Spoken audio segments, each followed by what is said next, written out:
Welcome to another episode of Civic Cipher. I'm your host, Ramses Ja. They call me Q Ward, and my name is Q Ward, so it's kind of cool. Another week for you. A lot more stuff to talk about. Hopefully we lined up a pretty informative show. I think that we have a lot to talk about, of course. So stick around, because coming up in the show, we're going to be talking about how the feds deliberately targeted BLM protesters to disrupt the movement. Ooh, no big surprises there, but we're going to get into that, peel away a few layers. We're also going to talk about a personal story that I have about, of all people, Dog the Bounty Hunter. And I really want us to re-examine something that we talked about on the show before, which is how necessary is cancel culture, or how effective is cancel culture? So I definitely want to get into that as well. We're going to have to check in with DJ Swirl for our Way Black History Fact, where we're going to be talking about Mexico, our neighbors to the south, and the role that they played during slave times in this country, and how we might actually like to know their stance during slavery. And of course, our Baba segment, Q has something that's kind of special that we're going to talk about there. But first, as ever, we're going to get into some ebony excellence. So I got an interesting one here today. Talk to me. All right. So, normally ebony excellence is when someone excels at something, someone black excels at something, or there's something going on that we can be proud of, or that we can look to and say, there's some positive stories in the black community, and, that we can share with each other, and just kind of, have a little bit more positive, energy to an otherwise heavy program. But today's, we're going to have to take a moment to just acknowledge someone making it through. Sometimes excellence is just enduring. And I think that's exactly what happened with Keith Walker, who is now 53 years old. The reason he's in the news is because he served nearly 30 years in prison for murder before being exonerated. And of course, he filed a lawsuit. This happened in Chicago, so it was against the Chicago Police Department, alleging that he was beaten, tortured, and officers coerced him in deciding a false confession, which, as we know from, the video When They See Us, and from our own personal stories, and of course many documented instances throughout history, is something that does happen, especially to black and brown people when they're incarcerated. And he says, quote, "I think everyone in the world should know that these people are still out here. He wants justice, and he's starting the lawsuit today because he's seeking justice for the people who were treated unjust, not like human beings." The person responsible for putting him in prison is the Chicago police commander, John Burge, who died, but the lawsuit names his estate. And I guess he had a, quote, midnight crew of officers and detectives that are believed to have, arrested falsely over 100 people, mostly black men, and they really sought to obtain false confessions. So there's this big whole thing that's come to light, and Keith Walker, of course, is shedding more light on that injustice. And really what we want to do is applaud his endurance, and then his desire to not just disappear off into the shadows, but really make this a public undertaking and shed light on it. And in Chicago, of course, that is something that's very necessary, because Chicago has a lot of problems to deal with. So Keith Walker, we salute you. We applaud you here with our Ebony Excellence segment on Civic Cipher. With that said, I think that it's time to talk about cancel culture again. Now, Q, the last time we talked about cancel culture, we had mixed feelings on it. You recall? Yes, I do. So there's one line of thinking that suggests, well, there need to be consequences for people who step out of line. And then there's another that often doesn't get considered, line of thinking that suggests that, well, if we cancel everyone out and we don't leave any room for forgiveness in the narrative, which has been kind of a central theme for our show here, that at best, we don't allow for people to grow as humans. And that's something that we all should be able to do. But at worst, people have a strong need to have community, a sense of community. And if we write someone off for having made a mistake forever, then ultimately when they do find their community, it might be on the opposite side of some ideas that we hold very near and dear and ideals. And so we end up fortifying the opposition and decreasing our numbers in terms of, our efforts and what we're trying to do. And that's something worth considering, especially when we're dealing with people in positions of power, people with voices, those sorts of things.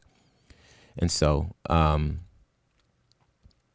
feel like there's a story that I want to tell, and it has to do with Dog the Bounty Hunter. Now, I know that sounds crazy, but Dog actually called me maybe 2 or 3 days ago, and he shared with me that there are some people suggesting that he has said some racist things recently and some homophobic things recently, and they're trying to sensationalize it and get it, out in the public on TMZ, those sorts of things. And he reached out to me because obviously we have a relationship, but obviously I operate in this space. And, he just kind of wanted to, get my thoughts and so forth. And that, I know how crazy that sounds, but I'll tell you why it happened. So we'll call it 2012, 2013. 2013 sounds good. I and you too, Q, were moving around a lot in the country. We had business with, a vodka company, and, we were doing parties and promoting things and whatever. And we were always going to different places and DJing or meeting with people or whatever. And one of those trips, I went to Vegas, and I have a friend in Vegas. His name is Wade Martin, and I love Wade. He's a good man. Wade had a birthday party at one of the casinos, the Paris, I believe. And Carrot Top was at his birthday party. Coolio was at his birthday party. Random, right? And Dog the Bounty Hunter was at his birthday party. And Wade asked if I wanted to meet Dog the Bounty Hunter, and I said no. And the reason I said no, I didn't want to meet Dog the Bounty Hunter, is because I knew that once upon a time, what made its way to me was that Dog the Bounty Hunter had said some racist things on a phone call with one of his kids that was recorded, right? And I heard the phone call, and he was, if I remember correctly, he was saying that, he just says the N-word. He doesn't mean it in a negative way, but that's how he grew up and so forth and so on. And I obviously took exception to that. I was on the radio at the time in Phoenix, and I actually went on the air, and I talked about that because, Dog was someone that I knew of as being just like a guy on TV, a celebrated individual, and that felt very unfair, right? So I kind of held that with me. And then when I had the opportunity to meet him in Vegas, I didn't want to meet him. But as life happens to be sometimes, we ended up kind of in the same circles again, maybe a year or so after the initial opportunity I had to meet him. This time it was in Los Angeles, in Beverly Hills at the Four Seasons Hotel. A business partner of mine says, hey, I have to go and have a meeting with Dog the Bounty Hunter.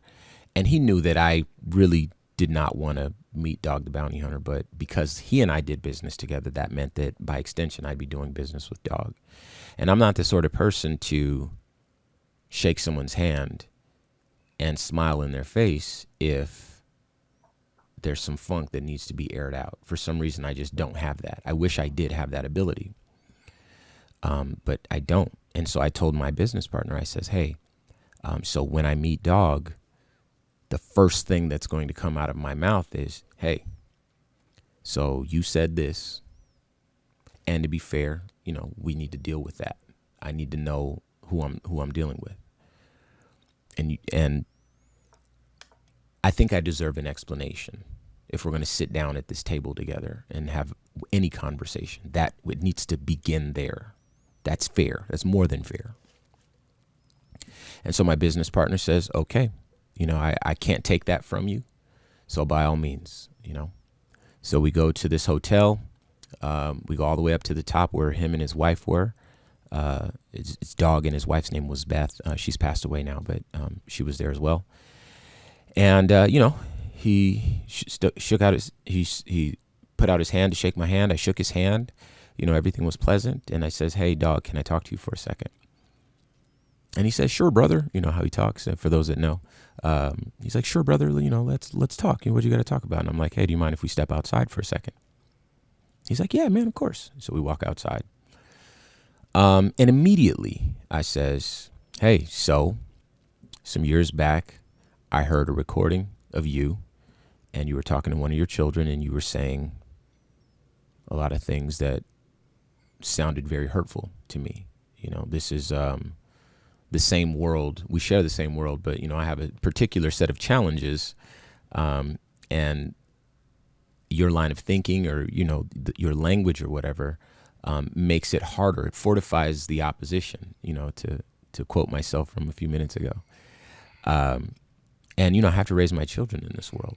And if you and I are going to sit here and do business, then we need to figure out what's really going on here. And that took a lot from me, because I think that at the time I was less likely to be forgiving and more likely to be angry about things. So it took a lot of growth. And so this is why I'm not mad at a lot of people who have that sort of mob mentality, but I do recognize that at this point and at this age, there's a better way to deal with things like this.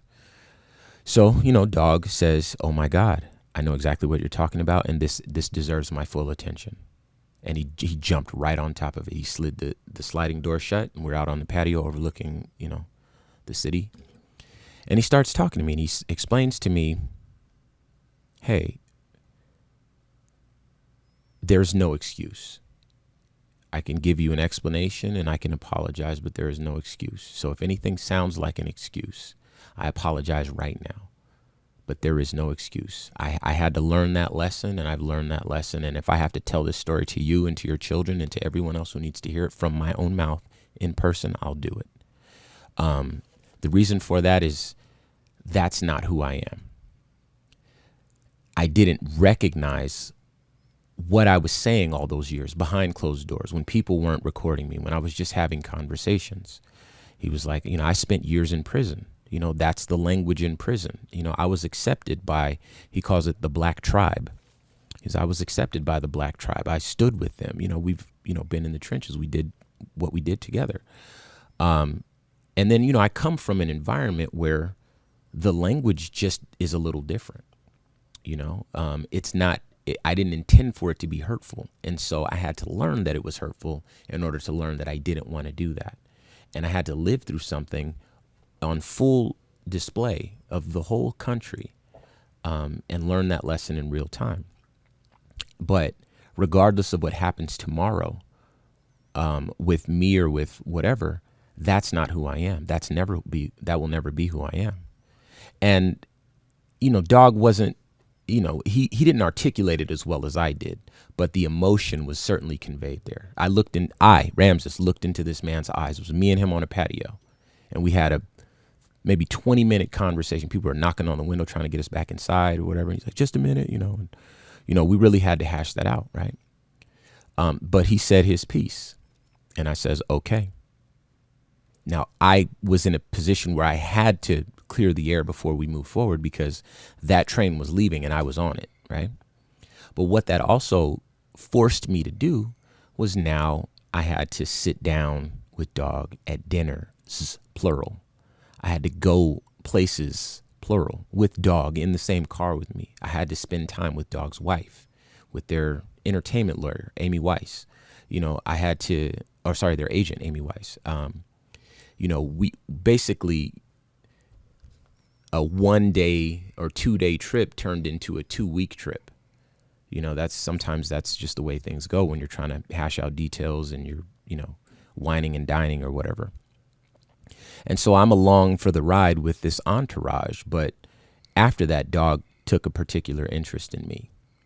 And he really wanted to check in with me. And I think that I earned his respect early in our relationship. And then perhaps a little bit further into it, I began to earn he began to earn my respect as the days went on. Because an apology, regardless of how heartfelt it is, it's a start, but it doesn't, make everything right.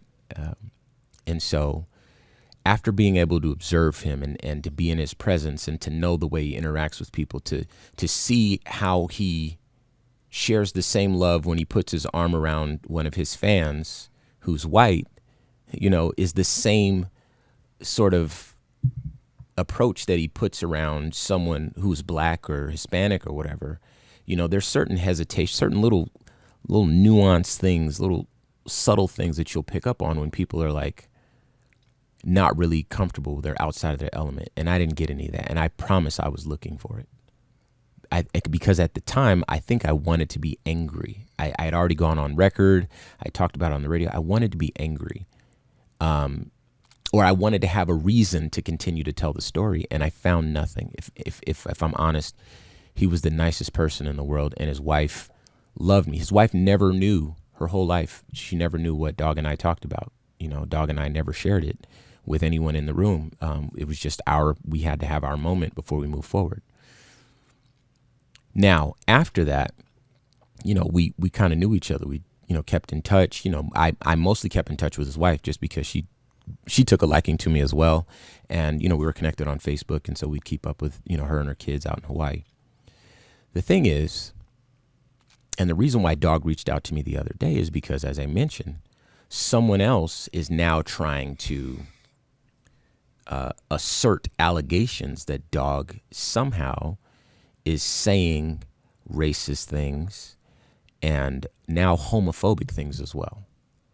And because of my personal experience with Dog, that would be incredibly difficult to believe, because now I know him, the same as I know Bootleg Kev is another person that I know. Granted, I've known Kev longer, but and for those that don't know, he's another big radio personality. But Kevin is white, Dog is white. These are people that I know, and I know what their boundaries are. I know how sensitive they are. Dog told me in one of our early conversations that he wanted to be buried in a black cemetery with his brothers and sisters at the end of his life, because he felt like that might bring a little bit more balance to his story. He didn't want to be remembered as this person who said a word in a conversation. He's like, my life and who I am is so much bigger than that. The people that I love include all of these people, and I would never hurt them, and I didn't know the gravity.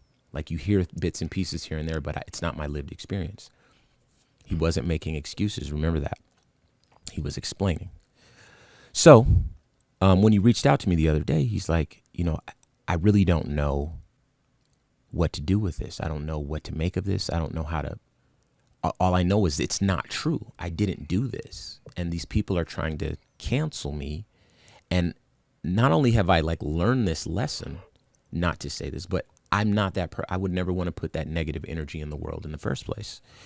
He's like, I'll be the first to admit I'm an old man. I come from a different time, this, that, and the third. But, excuse me, as far as what is being asserted and what's being kind of shopped around, and I believe DJ Swirl found some stuff online about it as well.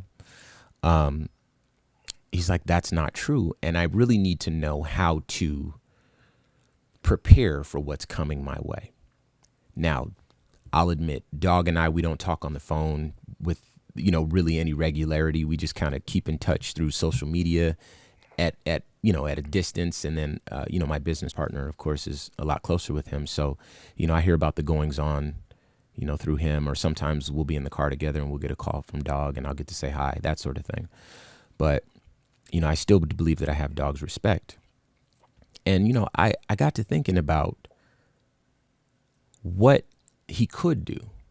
What could you do in that situation if someone's alleging something that is either false or misrepresents who you are? right?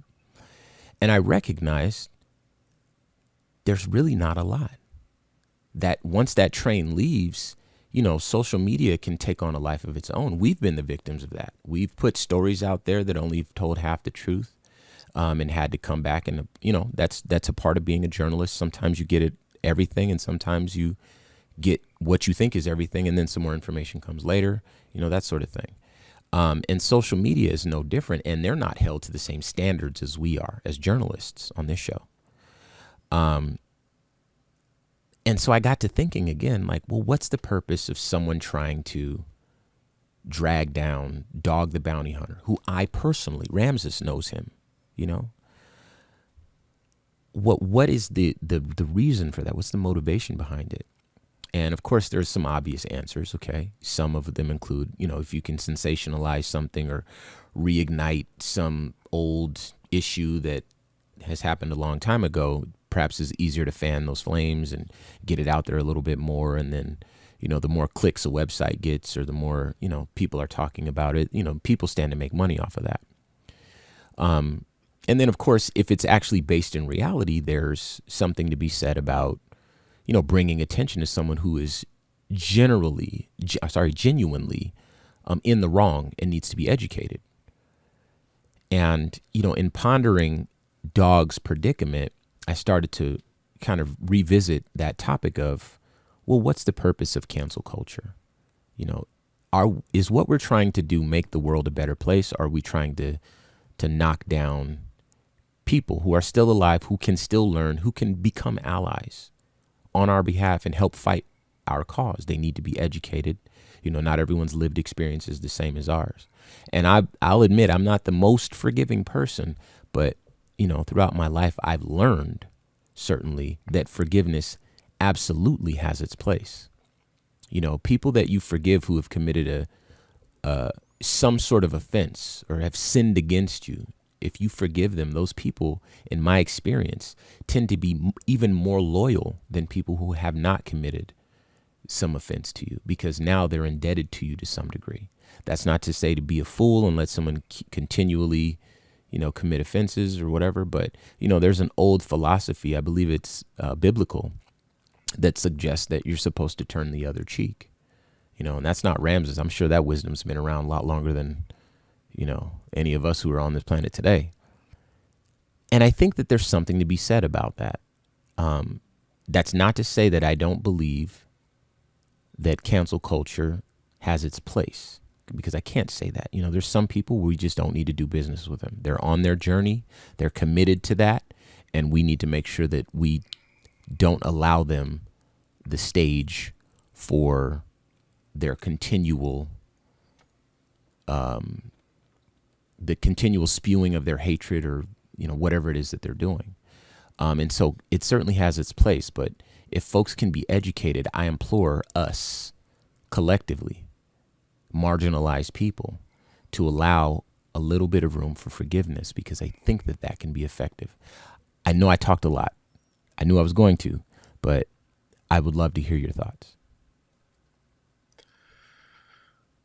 Forgiveness, redemption, repudiation, canceling, whatever you want to call it, they all have their place. Turn the other cheek is something I heard my whole life growing up in the church, but I never heard be stupid, right? You got two cheeks. So, be very, very judicious in who you allow to slap you on both of them. There will always be a place for people who do not have redeeming qualities. There are people who will say sorry with no intention of changing behavior. So we have to use a heightened level of discernment in whichever direction we choose to go, if we're going to cancel someone or if we're going to forgive and, try this thing again. With regard to Dog, the bounty hunter, I don't know him personally, so I can't speak to his character, his intentions, or anything like that. I had some pause though. I heard you say Dog like bootleg Kev. I have to press the pause button on that one. That's a bit much. For all of us that are listening. Ramses has known Bootleg Kev his whole life, and Kev and I might be the closest people on earth to Ramses. So I'm gonna press the pause button and smash on the brakes, pull the e-brake, unplug the power, everything on the idea that he knows Dog like he knows Bootleg Kev. So Yeah, I'll let fair. Ramses get back to you guys on that one, but I can't sit here and let that go across the airwaves. Yeah. With me sitting here. Yeah, that's fair. But I do know Dog, and I know him well enough to speak on his character, and those are my thoughts. Not just on Dog, which I know is strange, but also on the idea of just canceling people. Ready, fire, aim. I think that might be that might work against us ultimately. But that's a good place for us to pause and remind you that if you're just tuning into Civic Cipher, I'm your host, Ramses Ja. They call me Q Ward most of the time. And please stick around. Coming up in the show, we are going to talk about how the feds deliberately targeted BLM protesters to disrupt the movement. And also we're checking in with DJ Swirl for our Way Black History Fact. But first, let's talk about becoming a better ally.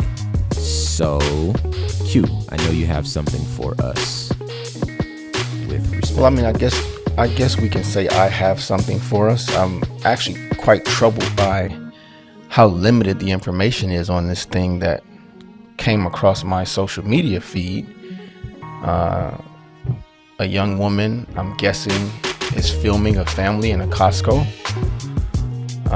I'm not sure of where or when, but the behavior in the video is very, very disturbing. There is a black child with a white family. That statement by itself has nothing wrong with it. But if anyone could see this video, the behavior, the body language, the facial expressions, and the treatment of this young girl by the family that she's with is very, very disturbing. A woman claims to have exposed that this family is treating this child like a slave and that the child is being sexually abused. The child has all of the body language of someone being trafficked or abused or being held captive. And then there's nothing anywhere. So I've been asking Swirl and Ramses, what can we do besides talking about this? Because I can't find an actual news story on this. There's this clip on social media that I've seen a couple times, and then there's nothing. The little bit that I've read is that the police were called and nothing was done. No investigation, no nothing. And again, if you can see this footage, it's quite troubling. I guess the reason why this is worth talking about is that someone saw something that they thought was wrong and they said something about it. It did not get the type of attention, the necessary attention that this young woman thinks that it deserved. I clearly think it deserves more. Again, if you can see the footage, you have an idea of what I'm talking about. Just the way that the man is walking with the young lady and the way the family is treating her is definitely troubling. Having recently done some training with regards to being able to notice children and people, not just kids, but people in general that are the victims of trafficking or kidnapping or being held captive.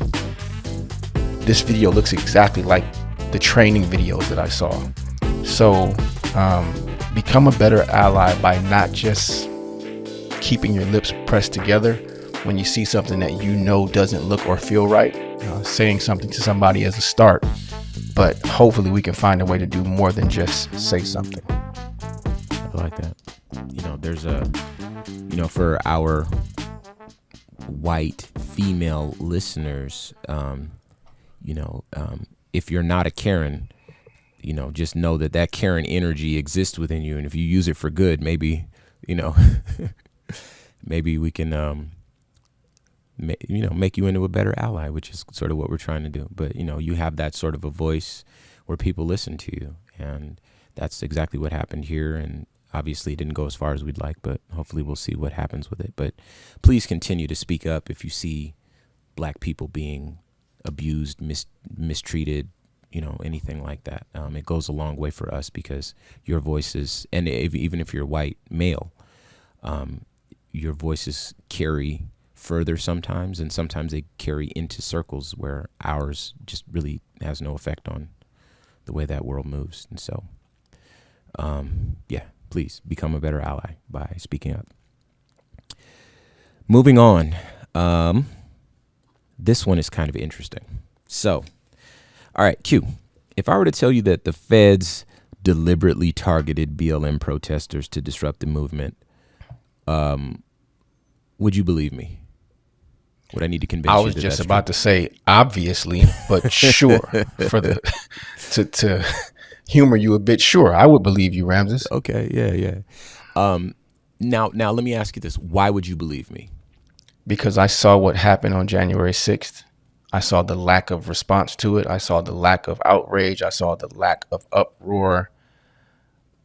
Like I've seen what the other side of this looks like. So it requires very little mental power of me to believe what you just said. All right. So let me take this a step further. So on the show, we've talked about the Panthers quite a bit. We should probably talk about them again. But, certainly early on in the show, we talked about the Panthers a few times. We talked about Fred Hampton and a number of other names. I could go on. And what's true in a lot of these stories is, well, the government was involved in undermining the efforts of these groups, these people, so forth and so on. It was not a conspiracy. It wasn't, people being paranoid. It actually is documented. There's like records and people on record saying things and files and so forth. People were, executed and made it look like all that sort of stuff, right? But, the authorities were strategic in trying to silence black voices and to quell the movements, historical movements of black people trying to, chase equality in this country. And so that's why I don't have a tough time believing this. But if you listening to my voice have a tough time believing it, maybe you'll take it from the Associated Press and NPR. So here we go. Now I have a hot take from someone named Tani Abushi, and she's a civil rights attorney in New York, I believe. And I want to read some of what she has provided in her summary of this headline. But, for yourself, for your own purposes, again, it's available, NPR, Associated Press, and so forth. She says, NYC is home to pretty much every protest you can think of, from Free Palestine to climate change, the Women's March. I've never seen a police and prosecution response to any of the protests like I have for BLM protesters. The targeting of BLM protesters like this only serves to shut down the movement and stop accountability for police brutality. I kind of want to say that again. The targeting of BLM protesters like this only serves to shut down the movement and stop accountability for police brutality. It's a message they want to send to anyone else who will challenge systemic racism. And some of the things that were found in these studies, among those cases where comparable state-level charges could have been brought, 88% of the federal crime charges carried more severe potential sentences than the equivalent state criminal charges for the same or similar conduct. So that's one thing to think about. Out of 326 cases, the report identified 84 cases, which is 25.8%, where prosecutors stacked charges against defendants with multiple redundant charges being brought arising from the same facts, leading to far more severe potential sentences against defendants. That is what we refer to around here, and Q affectionately refers to as, quote, trumped up charges. Another one is 72 cases, which is 22.1%, involved charges with mandatory minimum sentences. 67 cases, or 20%, involve charges of offenses where the defendant is alleged to have attempted, conspired, or aided and abetted an underlying crime without having actually committed the underlying criminal conduct. So, in all, what we see is that even, as citizens in this country, even our rights to assemble and protest, our freedoms of speech, our freedom, really, in essence, to help shape the world that we want to live in, shape the country that we want to live in. Very much the minority still, we kind of remain constant at 12% according to the census that we talked about. I believe it was last week or the week before. But, our voices matter in helping shape the world that we live in theory. And we see deliberate, strategic attempts to target, to give harsher sentences, and basically create political prisoners out of folks who want to be a little bit more vocal and a little bit more active. And you and I both know people who have been victims of this, have been on this show. People who've been arrested have been on this show as soon as they get out of jail.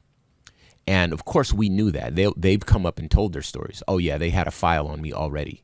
They knew where I lived. They had pictures of me at my house. They knew all this stuff before they even arrested me. And when they arrested me, it was for jaywalking, And then they stacked all these other charges from things that happened months prior in the protest and had nothing to do with anything. And now I'm in the system, and now I can be a repeat offender. And now, I'm a part of their story that they're telling, And, to be fair, everyone that's told that to us on this show knew that that's what they were signing up for. One person that comes to mind is Rocky Tirade. Another one is Zara. Our first episode was with Zara from Black Lives Matter. And so for folks who actually visit the website, civiccipher.com and go back and listen to old episodes, those are some names that'll stand out to you, and you can listen to their stories yourself. But I think it shows another level of how unfair things are and how much of an uphill battle there is, and why, let's say you're just kind of a casual listener to your Black brothers and sisters, and you're not really involved with, trying to make the world a better place, but you kind of hear them, and you try to do a good person when you go to the store, and you donate a couple of dollars here and there, whatever. But, you have your moments where you're like, well, they're always talking about the same stuff. It's because of things like this, things that might never make it their way to you, things that you might not hear about, things that there's like active forces suppressing, these challenges to a white supremacist system and country that we live in. We're not saying we hate the country. We're just saying we know we can be better. We can be better brothers and sisters, for people who are very patriotic, because they like to say that, well, if you don't like the country the way it is, then you must hate America. No, I live here. I was born here. I was born in California. This is the only country I know that I've lived in, that I know. And it can be better. I equate it to a house. You can be born in a house and love the house, and it doesn't mean it can't be better. You can install new things. You can change, knock out a wall, put in new furniture, whatever. But people always feel like you're being anti-American by bringing attention to these things, and by bringing attention with some frequency. Sometimes the narrative is that you're always complaining. Well, if our voices aren't heard, then yeah, we're going to have to say the same things over and over again. And if the leadership is getting snatched off the streets, then they never get to, finish what they started. And if they're, a lot of people don't do the research, especially in this country, about what a political prisoner is. These are people who haven't caused any harm to society. They wanted to change society for the betterment of everyone. And because a very small amount of folks, typically on the other side of, the thin blue line or whatever, don't really like that, then they'll make them into political prisoners. And some people end up losing their lives to it. We've seen that happen time and again with a lot of our leaders once they get too big or have too much momentum. And I think that this is part of the reason why, at least in my city where I live, in Phoenix, Arizona, for those that don't know,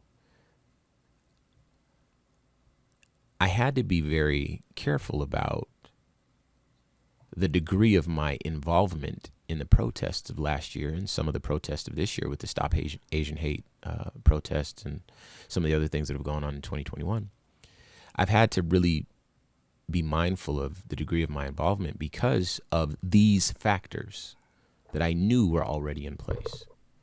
The truth is that there's not a lot of radio shows that exist that bring attention to this sort of stuff. Certainly not in a long form conversational way like what we're doing, Q. And I know that in the cities where we air, we're the only show like this. So imagine if I get arrested, then all the leadership, they lose their platform to come up and say, these are our demands. These are what these things mean. And explain to people, now the opposition, the media opposition gets to tell the story that really requires Black voices. It really requires people to say what the what is and to explain it. And I think that this is, it's kind of weird, it's kind of meta, but this is kind of a great example of why, because no one else is going to ever go on the radio and say, hey, they're arresting us just because we're protesting. They're targeting us. They're putting us in jail. They're trumping up the charges so that we can be limited in our protesting capacities and we can be less effective because they have a vested interest in maintaining a white supremacist status quo. It's documented. Again, you don't have to take Ramses' word for it or Q's for that matter. You could just look at the Associated Press. It's pretty reputable. If you think it's more reputable than my voice, I implore you to look it up. But everything's there. Everything checks out. And I recognize that we get a lot of our news sources from places that will tell Black stories because those are the types of stories that we tell. But this one is not a Black source. This is the Associated Press is global. So if you didn't believe that the Panthers were strategically targeted and, that you think the Panthers were a terrorist organization or whatever, if you have no idea who Fred Hampton is, or you thought MLK's assassination was a tragedy, but you didn't think that there was any intelligence behind that, or, same with, Malcolm X or whatever. This is something that you can point to. It happened in your lifetime and it's documented and it's out not a year later. And I implore you to do so. Now, Q, I asked you a second ago, or a moment ago, if any of this surprised you. And you said, for the sake of argument, you'll say that you were willing to play along with me. But now I kind of want to get a little bit more of a long form response to everything, because this sort of thing is right up your alley. I think it's really interesting that we have to prove beyond a reasonable doubt things that are so blatantly obvious, right? The way that our police departments responded to our peaceful protest in full riot gear with full intent of being aggressive with us was so blatant and flagrant and so different than the way they responded to armed protesters on the other side of the street. Armed protesters that showed up not just to our nation's capital, but to capitals all over our country with assault rifles, were met with far less resistance than us holding a piece of cardboard. We need a voice that isn't Black to say that this is obviously different and that we're obviously being targeted. We need the Associated Press to say this. We need someone that doesn't look like us to deliver a believable, what you perceive to be non-biased opinion on this topic. Is that what we need? You can't use your own eyes and see what's incredibly obvious? Or do your eyes say that when the people holding the signs look like us, they're criminals, and when the people holding the assault rifles are white, that they're patriots? Because if that's the case, then it doesn't matter if the Associated Press says it or if the President of the United States says it. Your mind is already made up. You've already decided which side of the street that you're on, right? So we spoke earlier about cancel culture. We spoke earlier about there being room for forgiveness and redemption. But when so many people have shown that they have no desire to be redeemed, they don't have any redeemable qualities, it's very hard to not strike out in the way of, okay, cancel. That's just a reaction to centuries of this type of targeting, this type of abuse, this type of injustice. It's the response of a dog. If you ever heard people talk about rescuing dogs that have been abused, when they get into that new home with that loving family, that dog is not ready to be loved yet, because that dog has been abused so much that it's ready to react to the abuse. So you speak about how, sometimes people are quick to cancel. It's because they can't help it. How else am I supposed to react to the person that every time I see them slaps me in the face? I'm going to jump. I'm going to try to protect myself when someone looks like they're going to raise their hand to me. So when all of our existence has shown that the way that we look is criminal and that we're going to be treated as such, I'm absolutely not surprised when I hear a story like this. And if you guys have listened to more than one of these episodes, you know I'm the least optimistic of this group. I'm the least hopeful, because stories like this are not rare.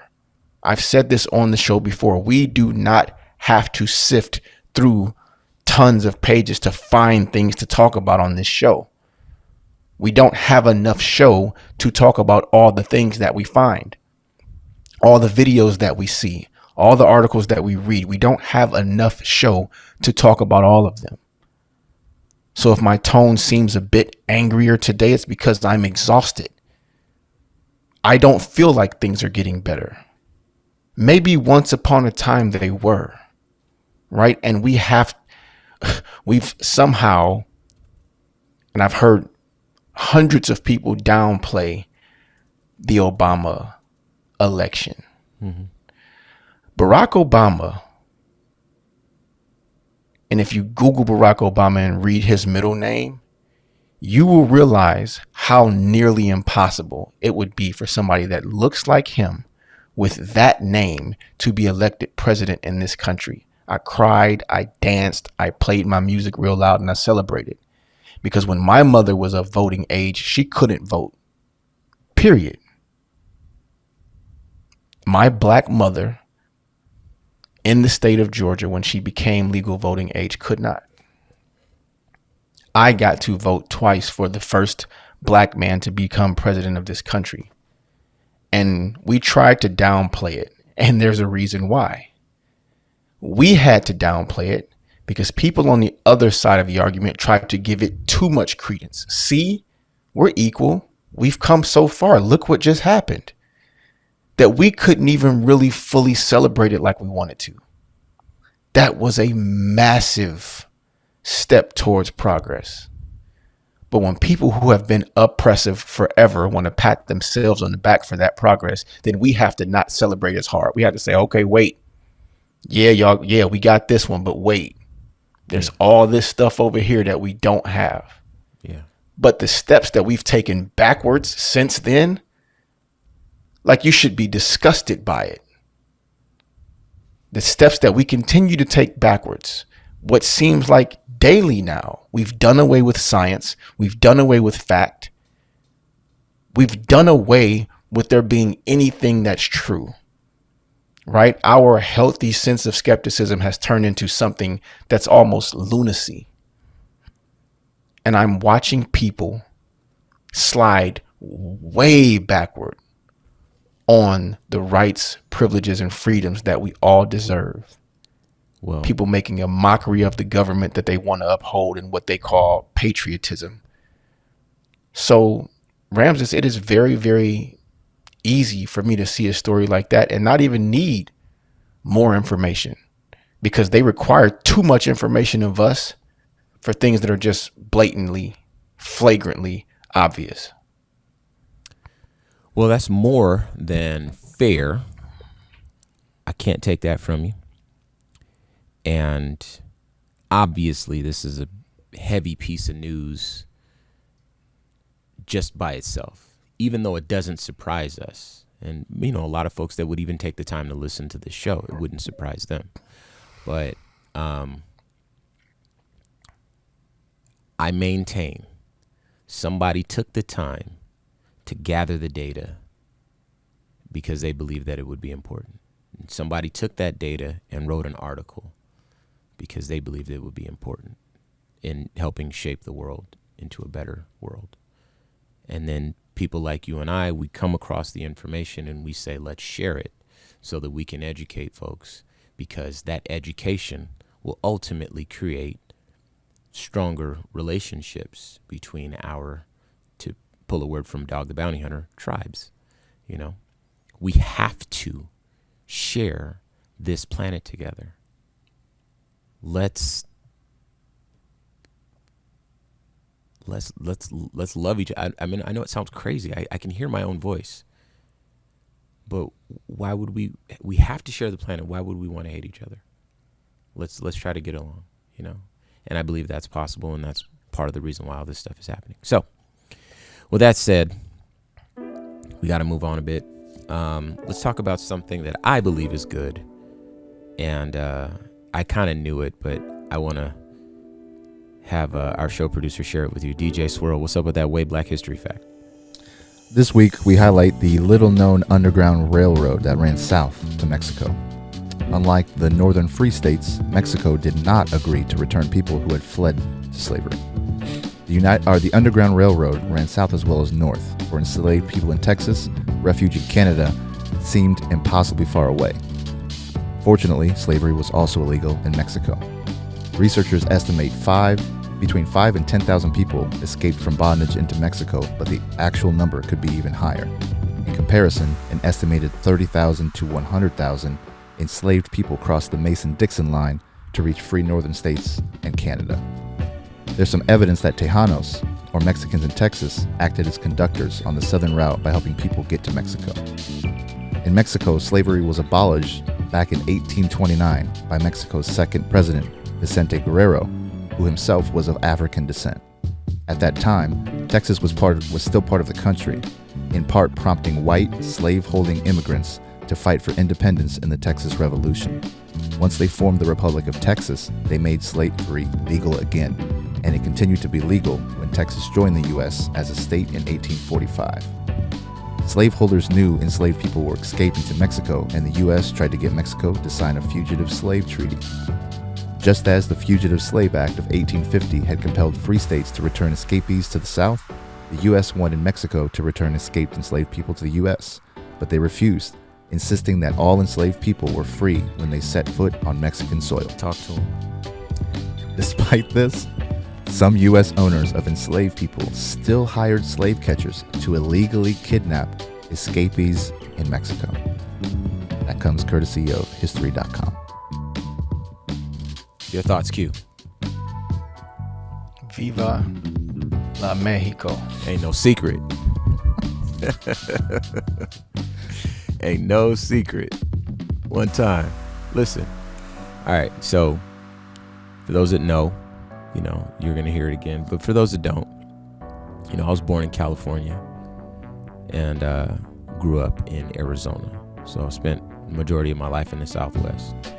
And I have a grandmother who's from Cuba. So Spanish, believe it or not, it sounds weird, but Spanish was my first language. It's what I know how to speak until I was like maybe 3.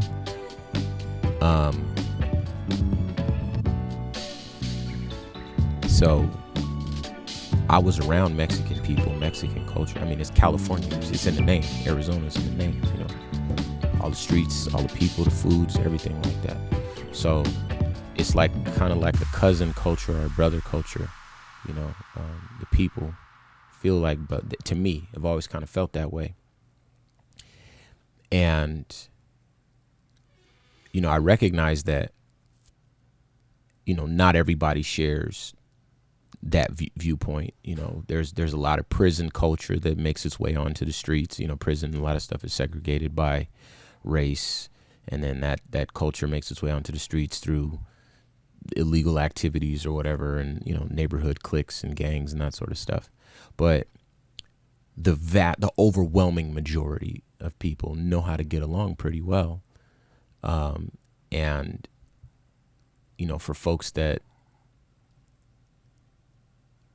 maybe have some prejudices against, one side or the other, I'm talking just between black folks and brown folks, I love this story because this shows that, before your grandparents were born, Mexicans been holding us down, and we've looked at Mexico as a place where we can, be appreciated as men and women, live full lives, and there's a brotherhood that's a lot older and a lot more established than, a lot of folks know. For all my brothers and sisters who are listening to the show, try to learn some Spanish, man. Take some time, go down to Mexico. You might, and travel, not just Mexico, but, that's a good place to start if you're in the U.S. because it's so close. It's a good place to go. And, I remember hearing a lot of folks say, that a lot of times Mexican people are prejudiced against black people or Americans or whatever. And, it hasn't really been my experience at all. If anything, this story is kind of the way that I feel Mexico is even today, about Mexico just kind of being open and receptive. If anything is prejudiced or whatever, it's the U.S. We're the ones who are trying to build a wall and keep people out and, making fun of people for trying to, pursue better lives for, their families, completely ignoring the fact that there's tons of people who live in Mexico and are happy as a clam, have no desire to move anywhere, just like you and me. And so shout out to Mexico one time.